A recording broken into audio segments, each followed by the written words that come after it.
Bismillahirrahmanirrahim. A set of numbers 156, 114, 3m, 82, 62, and 33 is arranged in descending order. If the mean is 91, calculate the value of m. Okay, so soalan ni kita ada data yang ni. Sebab data ni belum bukan bentuk table, so ni adalah dari topik ungroup data, dari topik basic statistik. Okay. Mula-mula kita kira dulu berapa bilangan data kita. 1, 2, 3, 4, 5, 6. Okay. So, number of data n equals to 6. Okay. And then dalam soalan ni kata mean is 91. Okay. So mean is 91. So, kita boleh dapatkan ataupun tulis formula mean lah. Sebelum tu calculate the value of m. So, dari formula mean, okay, mean adalah sum of all values. Kita kena tambahkan semua values. Lepas tu perkan dengan number of data tadi. Okay. Okay, yang ni soalan ni dia susun ikut descending order secara menurun. Okay, dari besar ke kecil.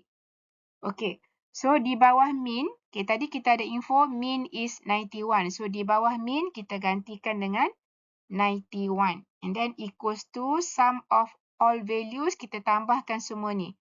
156 plus 114 plus 3m plus 82 plus 62 plus 33. And then divided by number of data. Number of data tadi 6.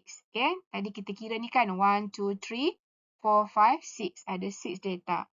Okay. And then yang nombor kita tekan je calculator. Yang without variable m. Okay. So yang nombornya adalah yang ni. 156 plus 114. And then satu lagi. Plus 82 plus 62 plus 33. So, yang saya highlightkan pink ni, awak tekan je calculator. Okay, so now we have 61 equals to, yang pink ni, tekan calculator dapat 447. And then plus 3m. And then semua ni over 6. Okay, kita nak cari m. So, first kita boleh buang dulu yang over 6 ni. Sebab over 6 ni dia per dengan semua. So, 6 ni asalnya bahagi. So, when we move to left hand side, jadi darab. So, 91 times 6, you tekan calculator. Dapat 546. And then equals to, 6 ni tadi dah pindah ke kiri. So, tinggal yang atas saja 447 plus 3m. Okay.